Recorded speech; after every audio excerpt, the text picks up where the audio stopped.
The show is not for everyone. It's for anyone who wants to listen, but it's not for everyone. If you like your religion reduced down to easy-to-swallow dogmas, where the Bible or the pastor or the church always clearly says, then this show is not for you. This show is for the wanderers, the seekers, the skeptics, the ex-evangelicals, the spiritual but not religious, the religious but not spiritual, the crystal girlies, the deconstructionists, the misfits, punks, and problem children of the religious world. On this show, we cut the crap, lay it all on the table, and let all of us decide where we go from there. Also, we swear on this one. So buckle the fuck up, because here we fucking go.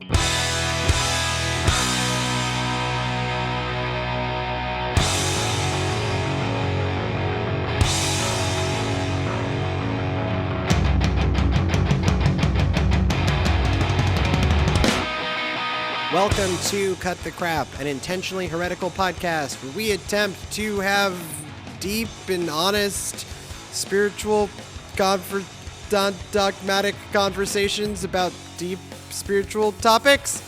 On this particular edition, we are trying something different. I know, something different for like a 3-episode-old show, but we're trying something different. We're trying something we're calling Cut the Crap Conversations, where we interview cool people about ways that they are pushing the bounds of normal faith life. That, again, if like at the core of the show is like, hey, what if dogma out the window, and instead we just talk honestly about how we think and feel about things. Well, this person, Jude Mills, they certainly fit that mold. And so I will throw to that conversation that Emily and I recorded earlier.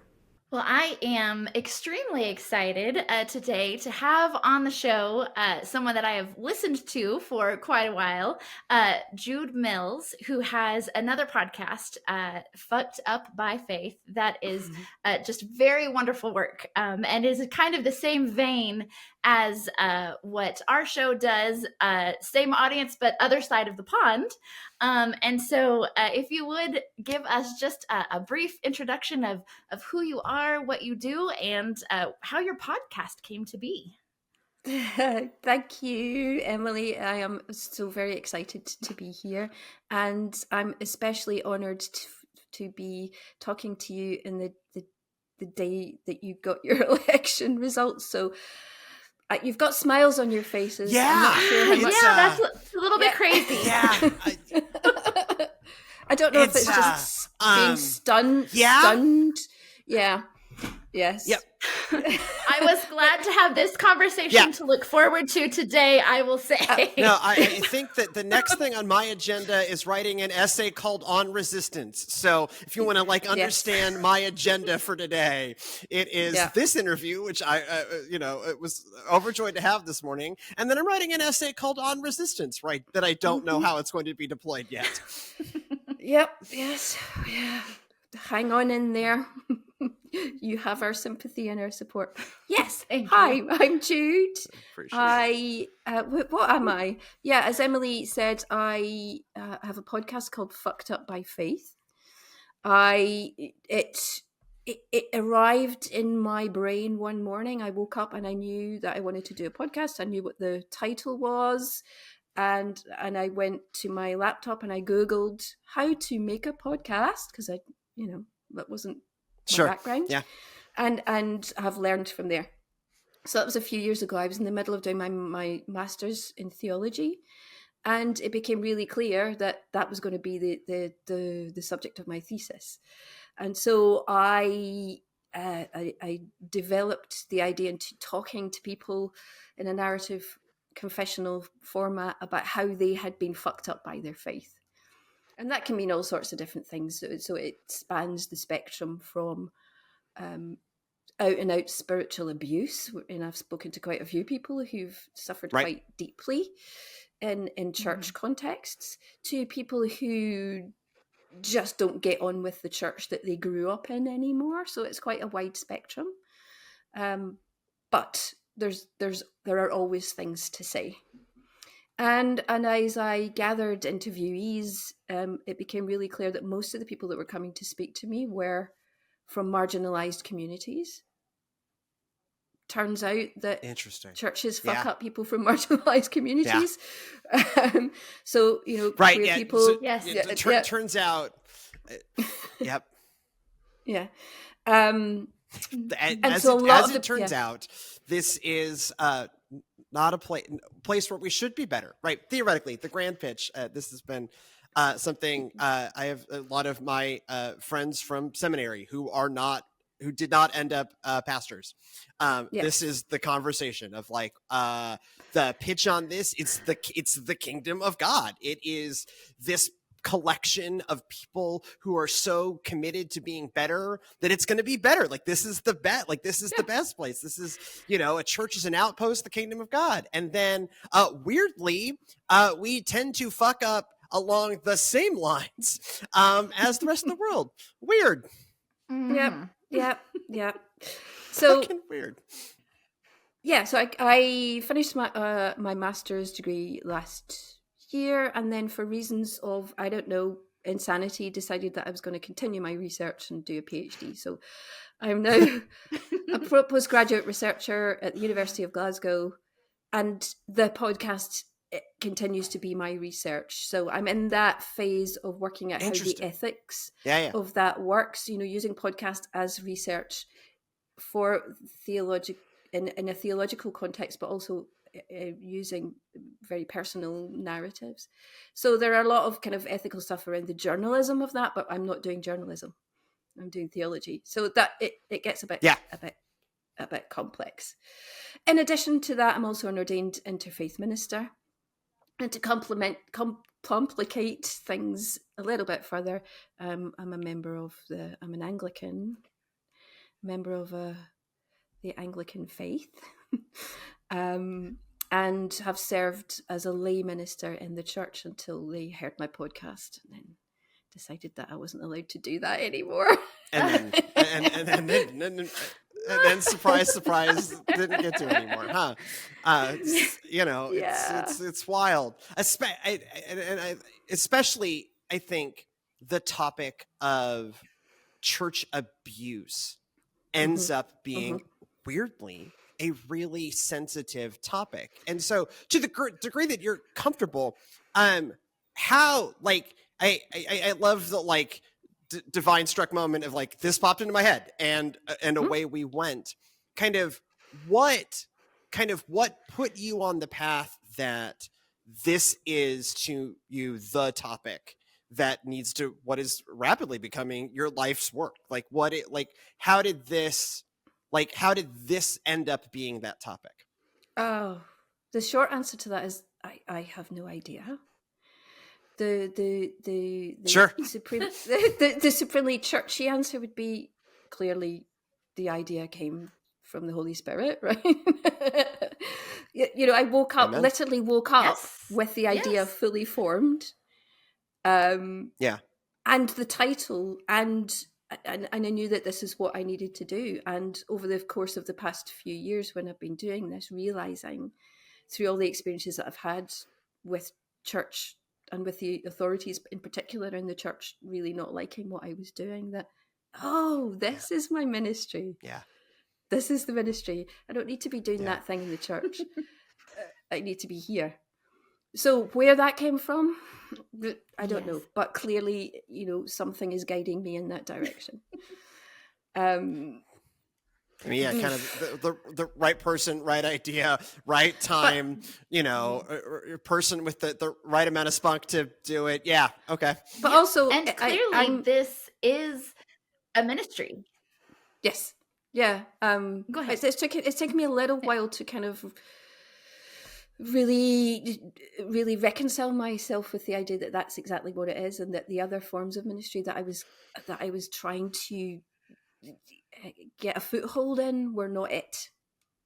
Sometimes it takes us a while to find out what the calling really is. In addition, I've spent several years as a healthcare chaplain, so latterly in hospice chaplaincy. I gave that up to do my PhD. I couldn't do both. My brain wouldn't cope.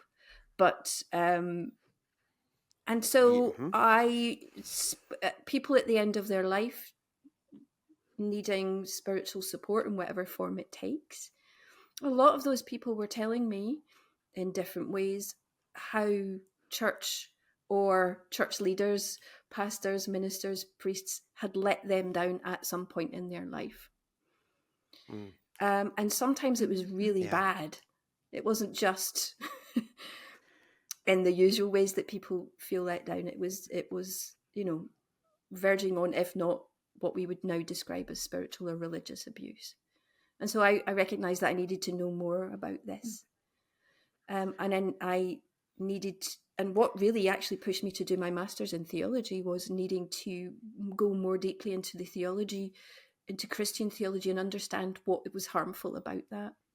The strap line of my little bonus series that I do, is harmful theology. What's harmful or misunderstood or just wrong about the theologies that we hear, that can be deeply harmful to people. Mm-hmm. And the biggest one that I encountered, obviously, in end of life care was hell.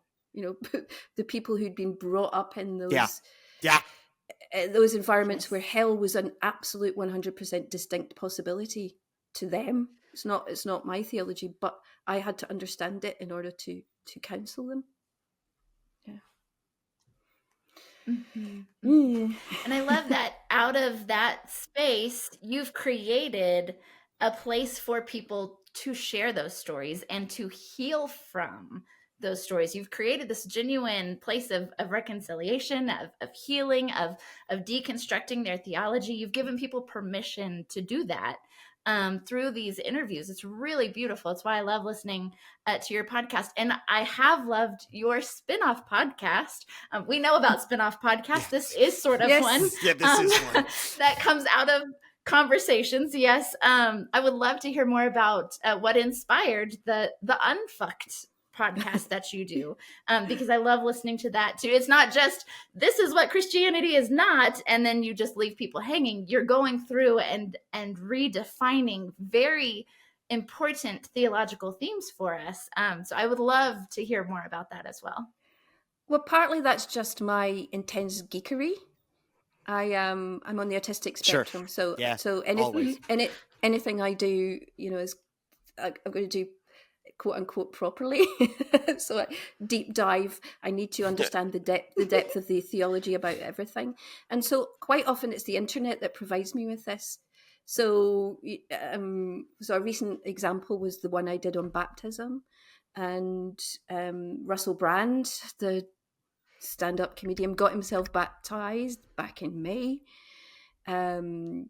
Strangely, I don't know if this is coincidence. Good for him.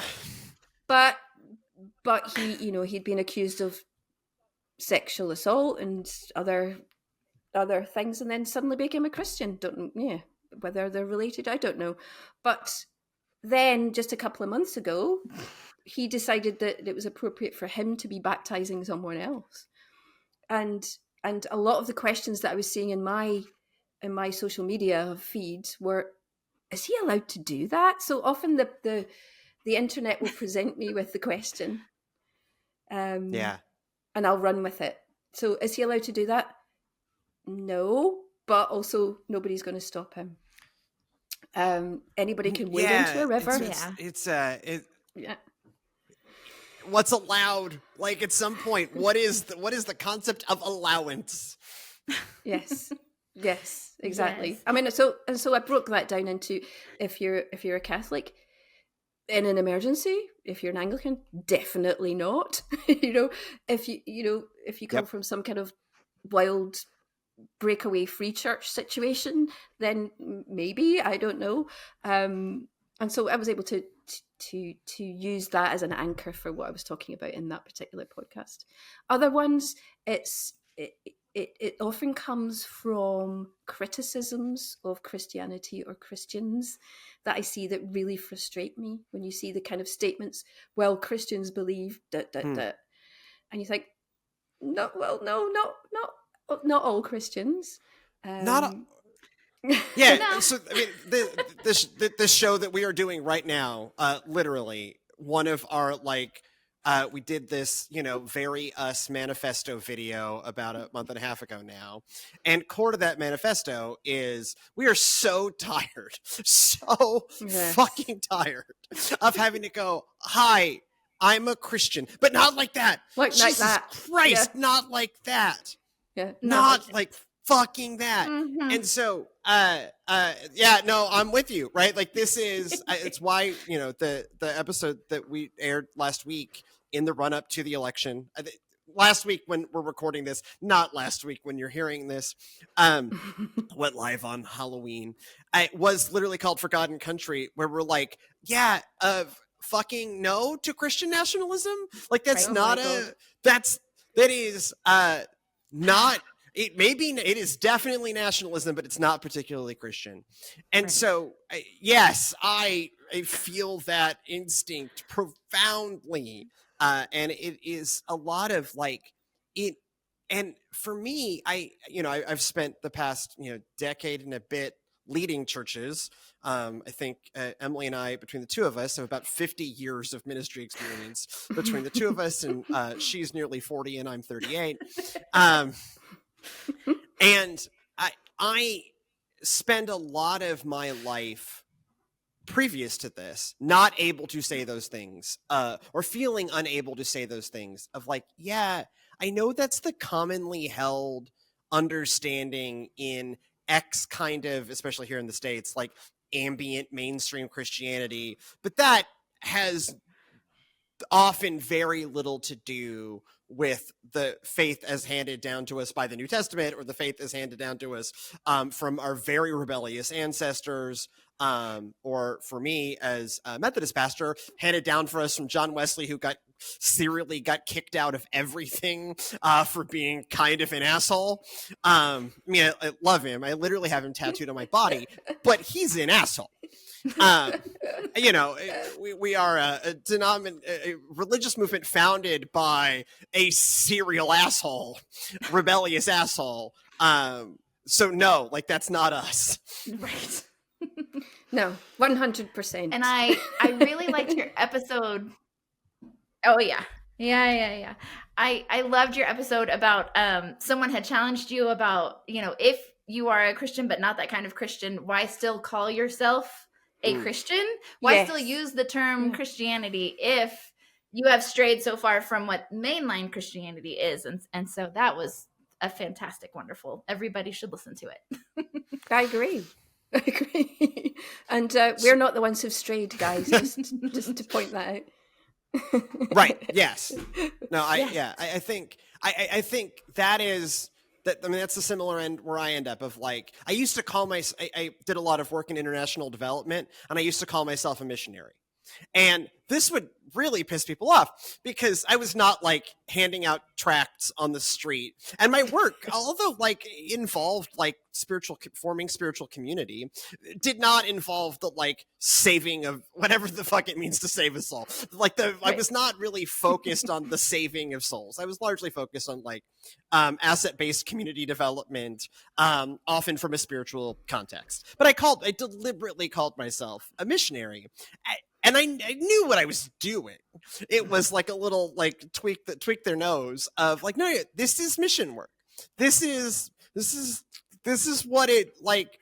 This has always been a part of what we did. It like, do you think Paul was just like standing in the agora handing out shitty literature? Like it was just not the totality of who we were. No, quite. Yes. I'm really curious about kind of if you and you have to do this. I know this is your research of like in the like big picture themes. Like what are you hearing, and particularly as you think about in your thoughts on Christian theology and why for hundreds, thousands of years, we have perpetuated a cycle of abuse. Like, what is it about not the church as envisioned by God, but the church is handed down to us over the ages that you hear, like, what are the themes you hear what is perpetuating this cycle? I wrote an essay a few years ago, a blog post actually, and it was titled very simply, "It's the power that's the problem."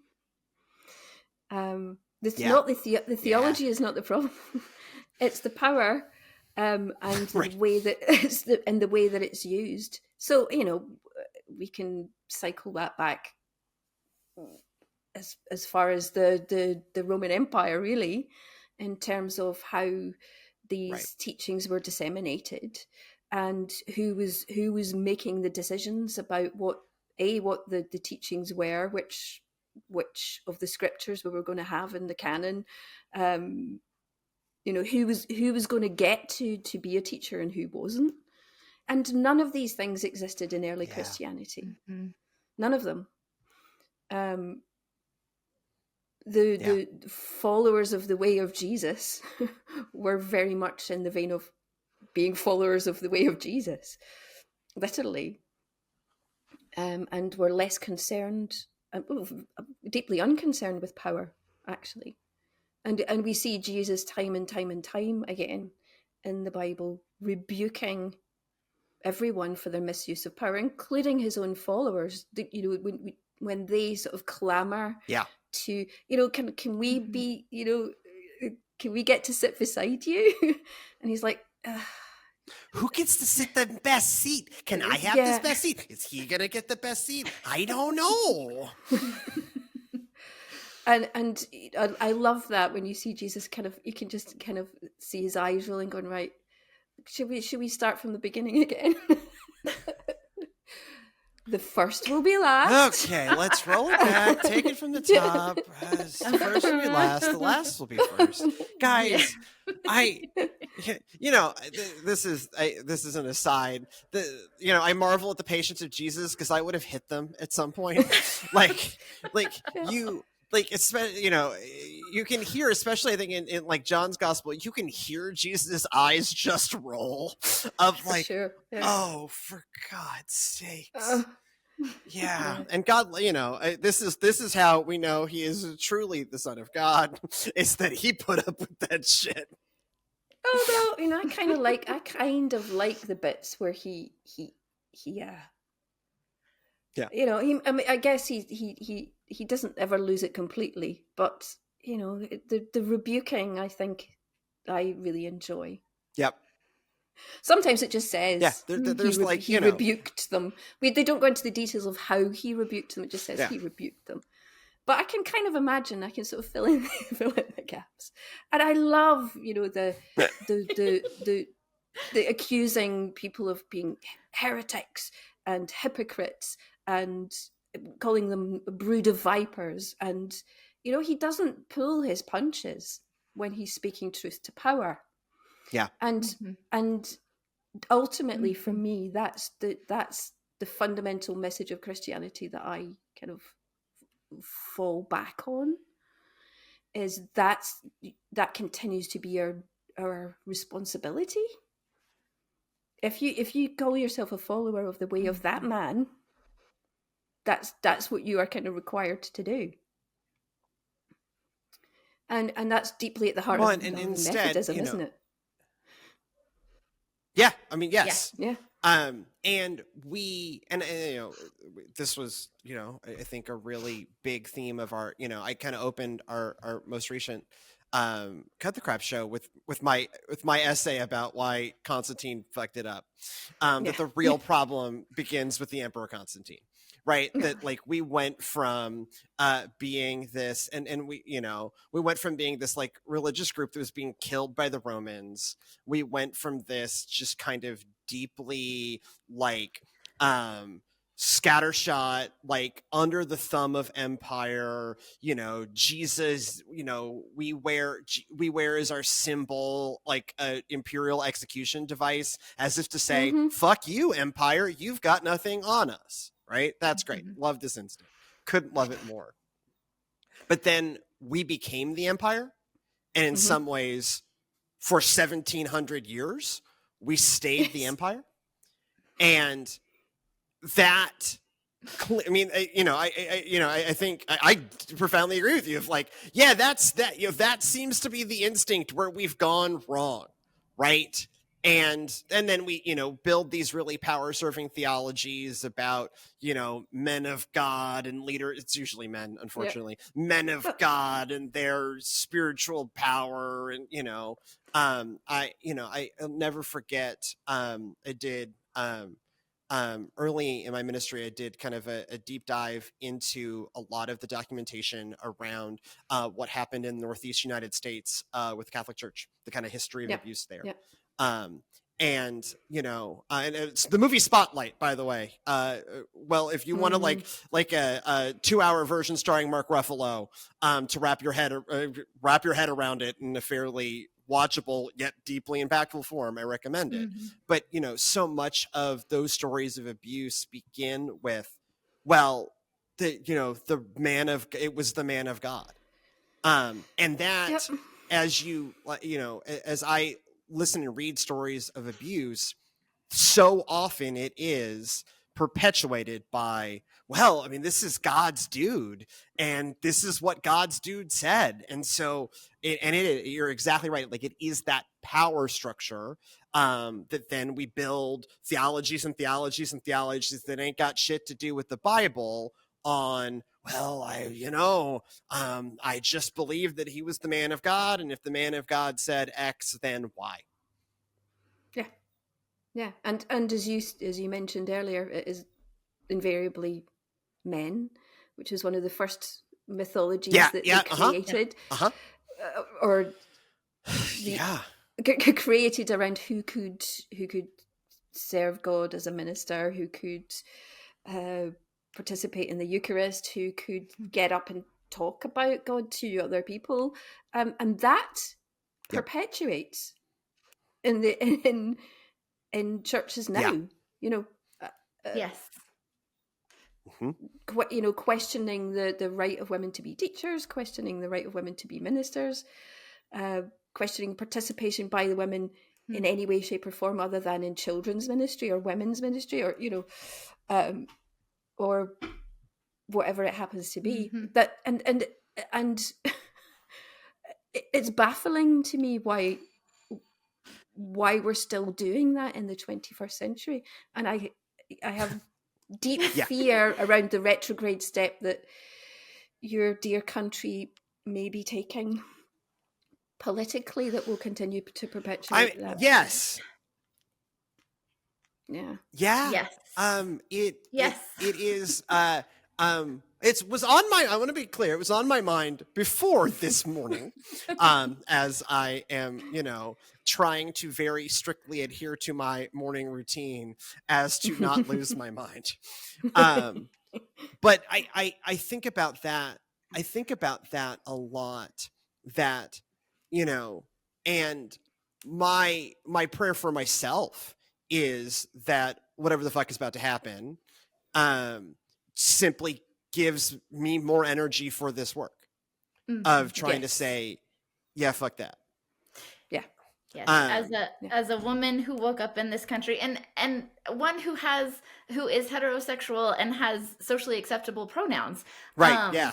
I still woke up in fear for my reproductive rights, not to mention those of our queer and transgender friends and all of the other folks who are and our immigrant friends and our people of color friends and all of the other things that go along with this step that our country has taken now. Things to be in prayer for. And so I think that is, well, go ahead, please. The hope, I guess, that I have for your country is that you have a strong and long history of protest and activism that many other countries don't have. We certainly don't have it here in the UK. The sense that people will kind of put up with crap is more profound here than it is in the US.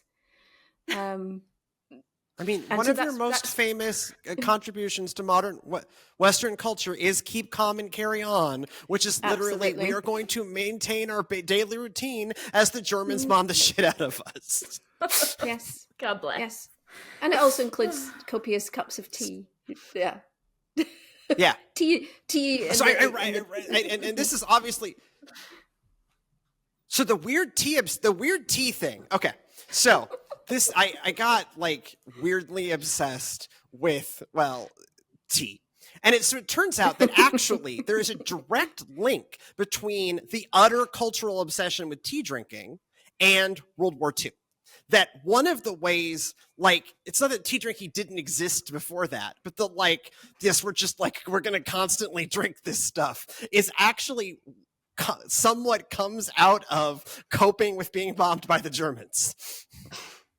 Partly. Of course, has got everything to do with empire as well, because having been one of the great imperial forces in the world, and having kind of basically thought that Britain owned India for a considerable period of time. So the trade in tea was strong. So tea was, it was a significant kind of element of the culture. But yeah, absolutely, the sort of keep calm and carry on, let's just all have a cup of tea, is very much comes out of that, the mythical Blitz spirit. But my worry, I appreciate your hope for our activism. My worry is that we've forgotten how. Mm-hmm. And that, you think about the last time that I kind of think of like significant U.S. people of faith stood up and really changed our country for the better, was the civil rights movement. Yes. And unfortunately, part of that history is there were not no white faces, but that would be a mistelling of the history. But there was not a lot of white faces. And, the kind of white, kind of mainline, more old school, progressive, moderate, not evangelical, whatever, have a more history of apologizing for maybe not being as involved in civil rights as we should have, than being able to take pride in our history that, oh yeah, no, we were really a part of that. And, I think of the inspirational story of Bishop Peter Story, in South Africa. He, white dude, Methodist bishop, and he was a big inspiration for me. I met him when I was an undergrad, because like, he really did stand up. Like, he really did the thing. Like, he like was right there with them fighting apartheid. And I'm like, and then I look at even like, even just in my own context as a United Methodist, like, we have, great theology, and we have, at this point in our history, a reasonably diverse leadership, racially, ethnically, my bishop is a woman. My direct supervisor is an African-American man. Okay. And so like, it's not like there's no, I may be the whitest human that's ever lived. But it's not nothing, but we don't have, like, we weren't there. Like, we like that it happened, but we were not, we can name like some specific leaders who were United Methodists, but it wasn't like, and the United Methodist Church stood alongside him. And I think we got real, it was kind of mainline churches who have an opportunity now to be a real resistive force, because we have infrastructure still, got real used to like, we just kind of reflect like a nicer version of the culture, and we just keep on keeping on. And we are coming to a moment where I am concerned that keeping on is perhaps going to look a lot more like not even complacency, but complacent, tacit support for whatever the fuck's happening. Yeah. Complicity. Yeah, that's I mean, that's the right word. It's a tough word, but it's the right word. So I wonder, as you have done these interviews with folks. Oh, go ahead. Well, I guess I was just going to ahead. say there is a tipping point, isn't there? I was just thinking about, I mean, the protests around the Vietnam War, the protests following, Black Lives Matter, the protests after Me Too, the women's marches. All of these were very much reflective of, and I'm speaking as someone in the UK who's observing it from over here, very, very reflective of American culture. That it doesn't quite happen in the same way here. Yeah.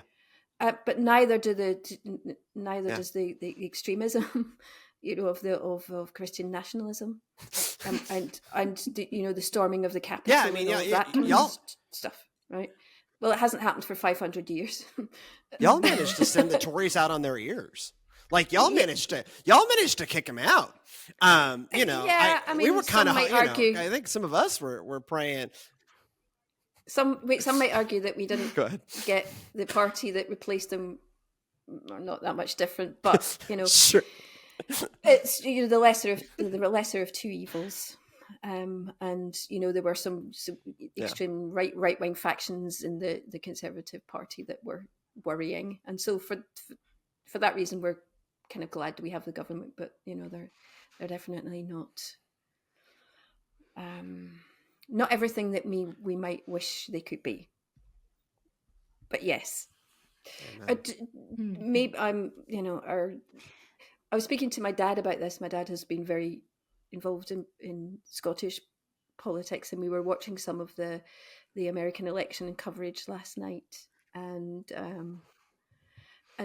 talking about the person who's going to be your president again, and how when we had Boris Johnson as our prime minister, even a fraction of the similar sorts of behaviour had him out in his ear pretty quickly.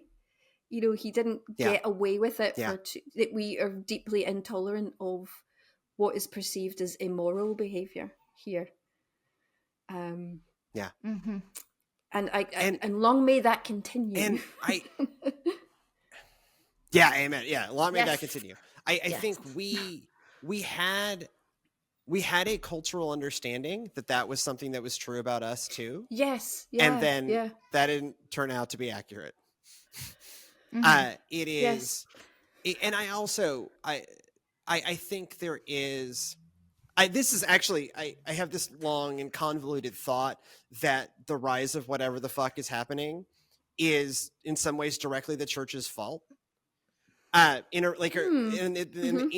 So if you construct a world where the only facts that are real facts are the facts that this authority tell you, even if those facts contradict generally acceptable facts, then and then you train generations of people to believe that this is how the world works, right? So I'm talking specifically about biblical literalism.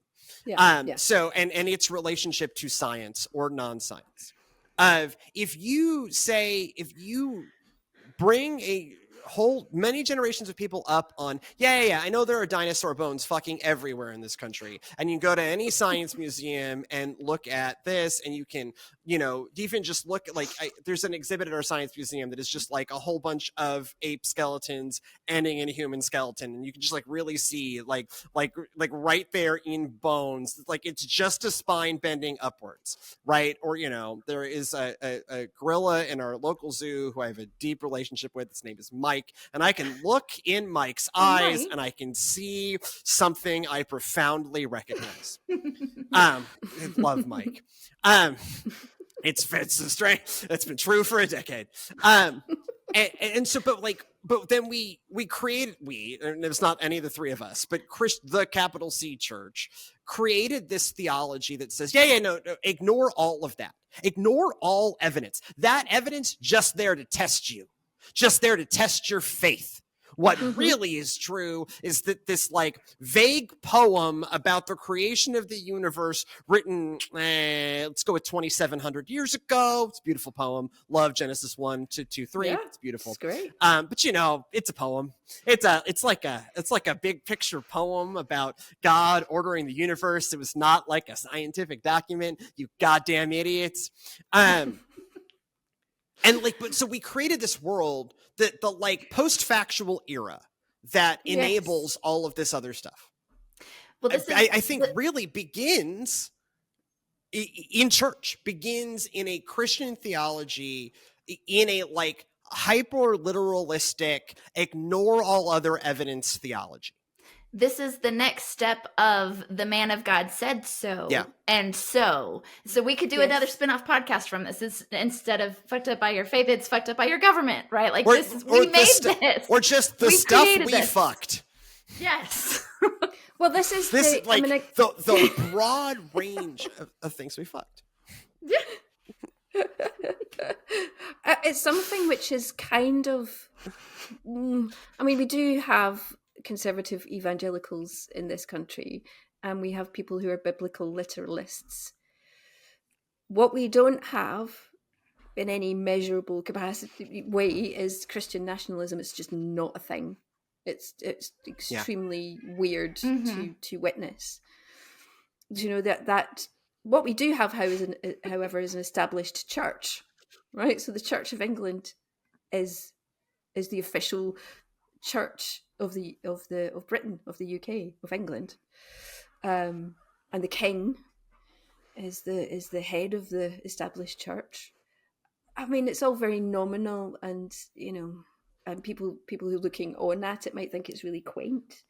But you know, there's power deeply seated in that. It just looks different to the kind of power we're talking about, that you're witnessing, or the misuse of power. What is? Well, it's power cloaked in a thick layer of velvet. Yes. And of course, the establishment of the Church of England goes back to Henry VIII, so that basically invented it in order that he could divorce his first wife. Right. Right. And what then, a testimony to the power of God. And thereafter, the persecution of the Roman Catholics began. And we just had last night, the 5th of November, as a commemoration of the attempt by British Catholics to blow up the Houses of Parliament because they were being deeply persecuted. And we still, to this day, have a celebration of torturing, murdering, and hanging, drawing, and quartering those people that attempted that. They didn't even succeed. They didn't even get to the point of lighting the fuse. When they did light the fuse, they got caught. That's the point. Like, they got caught. Yeah, and we still celebrate that shit. I don't think people really understand that has its deep origins in deep anti-Catholic bigotry. I don't know if people really knew that, if they would question it. You know, it's a nice party and people like fireworks.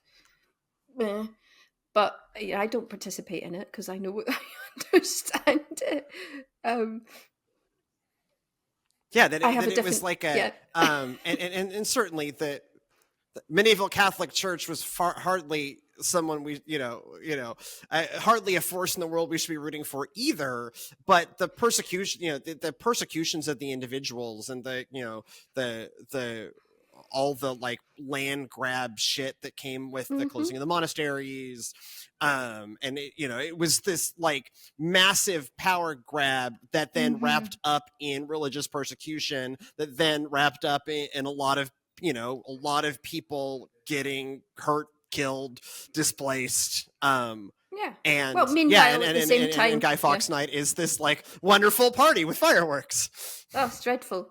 And meanwhile, in France and Spain and Catholic countries, they were doing exactly the same to Protestants. So, the persecution was happening. Yep. Yeah, it was a battle for power and supremacy and rightness, and it hasn't stopped really. We don't burn people at the stake now. Right, we keep doing it, which is maybe good, but I mean. No, we just cut off their access to reproductive health care. right. I mean, Right. it is still like we have new forms we've new forms of marginalization and persecution. Well, and we want to talk about holidays with weird histories in November. We're coming up on Thanksgiving here, where Yes. we give thanks that the Puritans lived through, and then killed people. People were killed by Yes. the millions Happy in genocide a of grand First Nations takeover People of Day. the country. Yeah. Right, yeah, happy, and we had Columbus Day, which has thankfully become Indigenous Peoples Day, but like that's a real paper over the cracks kind of situation where it's like, okay, so rather than celebrating the guy that kicked this off, we're gonna I don't know, to switch tacks a little bit, a lot of my own kind of work in the life of the church has been in, LGBTQ inclusion, and, fighting for that specifically within a United Methodist context. And you kind of, in your intro, kind of highlighted, like, that was another one of those places where we as the church keep fucking people over. Oh my God, and yes. so I'd love to know kind of in that direction, like, where, what do you hear, and in your listening and in your thinking, like where do you see that rooted?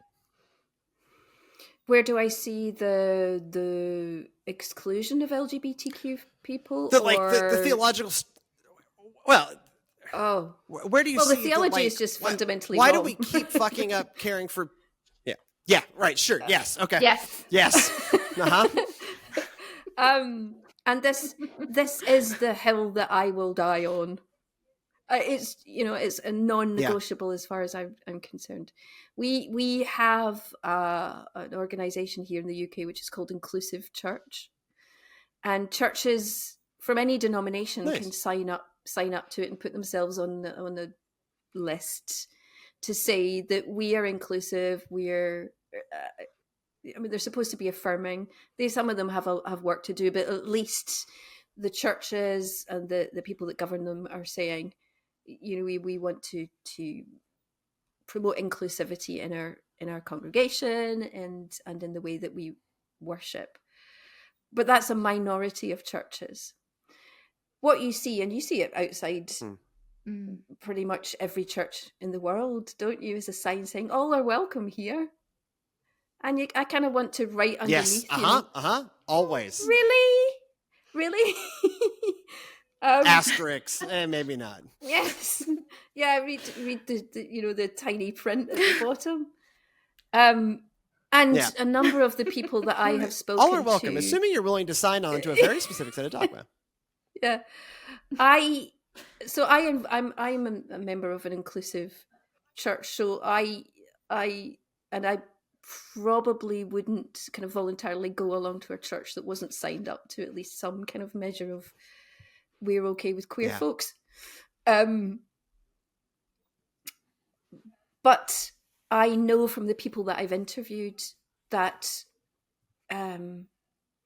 this stuff is preached from the pulpit, that actively anti-LGBTQ practices, including in one, I don't know if you heard the interview with the person that was subjected to what we would call an exorcism, to deliverance ministry. Oh my gosh. Because they are non-binary, but also they were experiencing some mental health stuff, and so the church's response to that was deliverance, the prayers of deliverance, and which exacerbated their mental health to the point that they attempted suicide. And that's the most extreme story that I can relate from the interviews that I've done. But they're on a spectrum. Most of the people, the queer folks that I've spoken to, have been deeply hurt and traumatized by their experiences in church. And at the most basic level of that is the feeling and belief that what they are, who they are, is fundamentally wrong and sinful. And that cuts to Yeah. You know, that's soul wounding. It's evil. Yeah. I'll go as far as to say it's evil to do that to a human being, to suggest that who they are Yeah. is wrong in the eyes of God. We are all made in the image and likeness of God, and it's an evil. I don't know how else to express it. So as I say, this is the hill that I will die on, and No, as much as I can, Yeah. Yes. front and center the voices of those people who've been damaged in that way, and help to heal and reconcile. Because another thing that I have heard from a lot of the queer people that I speak to is that it disenfranchises their involvement with church and Yeah. and connection to their own spirituality. And actually everybody has a right to a spiritual life. Everybody has a right to church. And to be cut off from it is so deeply hurtful and wounding. And so I think Yeah. what I feel I represent in my very small way is someone who can hear that, receive it, not try to apologize for it or to theologize it away, just and and what people tell me is that just being allowed to do that with someone who is a minister is healing in itself. Yeah. I just say, yeah, I know that's crap, I'm sorry, that's fucked up. Yeah. I had the opportunity earlier this year. The United Methodist Church made a lot of progress all at once. We're not where we need to be. The work not ain't done. done. Not done. But in over the course of a 3-day period, we changed our stance and allowed for the ordination of LGBTQ people, for same-sex marriages to happen in our churches, and a lot of kind of readjusting. A lot of the United Methodist Church is a very legislation-driven entity, and I had the opportunity. I was on the communications team, covering we call it General Conference. These are all great vocab words that please immediately delete from your head. Do not remember this. You at home, no one remember this. Well, any of these vocab words that are so deeply ingrained in my skull. But anyway, we call it General Conference. And I had the opportunity to be there in the room, when it changed. And to feel that, I'm sitting there. I'm sitting there on that we are the queer focused news outlet. So a lot of LGBTQ folks in this in our little bullpen, and even just in the room generally, to feel what it felt to make what in the reality is only a modicum of progress that doesn't make up for decades of harm, centuries of harm, that doesn't fix all the problems immediately. But that was a real reminder of there has been just a mountain of harm, just an unfathomable mountain of harm. And it gets not just at you are being discriminated against, but you are essentially being told that God still loves you. Maybe in our better days, we could at least say, oh, no, God still loves you in the way that God loves all sinners. This is where I take on my accent. God loves all sinners. But that is still saying yeah, God loves you, but God loves you less for this thing that in your soul is an inherent aspect of yourself, for the way God who made you loves you less. Yeah, Yes. Exactly. Right. Yeah. That I marched in and it go ahead, please. Yeah, sorry, I marched in Brighton. You may know is a city in the south coast of England. So I marched with Christians at Pride this year. And oh, nice. Yeah, so one of our party came along with a shirt that said God doesn't make any mistakes, and the number of people who came up and just said thank you, for being a visible presence here, and some people have negative reactions to Christians turning up at Pride because of the kind of trauma that people have experienced. So sure. We did a lot of bad shit, but on the whole, people were pretty receptive and positive, and it's important that we maintain that visibility. Well, this is one of those places where we have built an entire theological world on like zero data. Right. If you really run the like biblical math on this, and you chuck out Leviticus because you have to, because we are all breaking the Levitical codes right now. All of us are breaking like 8 Levitical codes. Yes, I think I'm pretty sure I'm wearing what I can see that is on screen. Polyester, braided hair, gold. I shave my beard I trim my beard every Sabbath. My Sabbath ritual is, in some ways, I do this to be funny to myself. I only trim my beard on Sunday. On the Sabbath? Yeah. like literally, like my pre-game ritual on the Sabbath is to trim my beard. In part because it's, whatever. It's it's part of my preaching pre-game routine. But I partly do it in mockery of the Levitical codes that we definitely don't follow. And so, we're all breaking 8 Levitical codes right now. See, Leviticus, you can quote that at me all day long. The Bible says this, you ate shrimp, fuck you. Nope. So... pick a different tactic. And so really, this is an argument about Romans 1. This is an argument about one scripture, one data point that is really usable. Mm-hmm. And even there, Paul is not talking about my dearly beloved uncle who was with his husband for 25 years until he died, right? That was not in Paul's view. And also, even if it was, which I don't think it was, but even if it was, we already don't do things that Paul says. So what? We've built this whole world off of a thing that the New Testament writers give almost no shits about. None. And it's not like there wasn't a lot of particularly gay sex happening in the Roman Empire. It was just very common in the Roman Empire.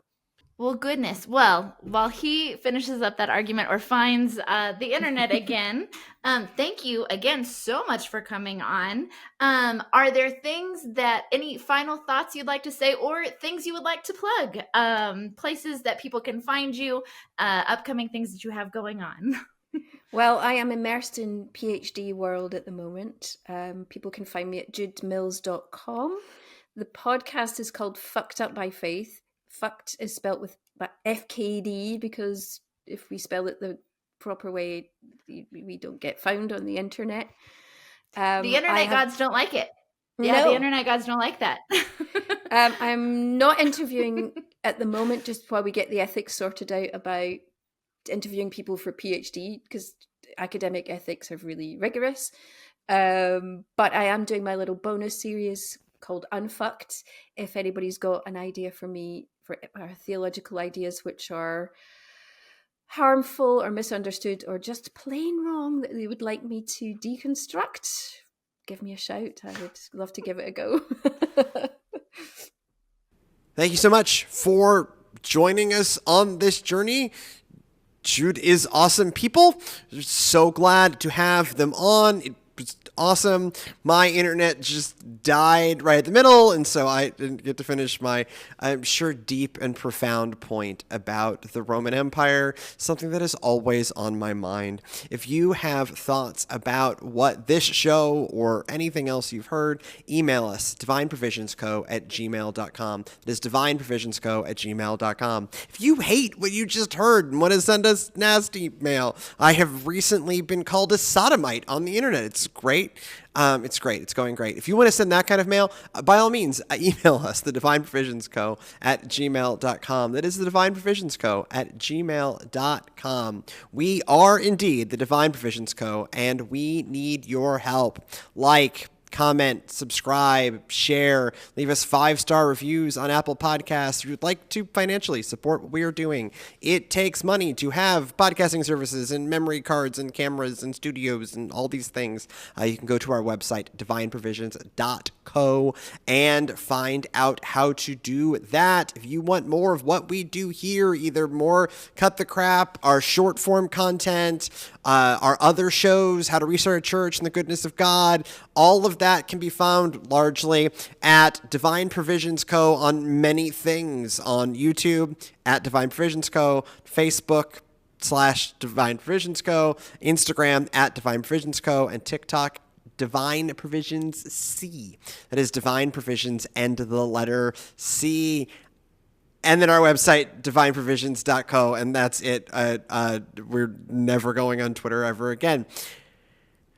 We hope to see you next time. We hope you enjoyed this format. Please give us your feedback, and may we all dig deep into the actual spiritual topics and not feel bound and hemmed in by what others have told us.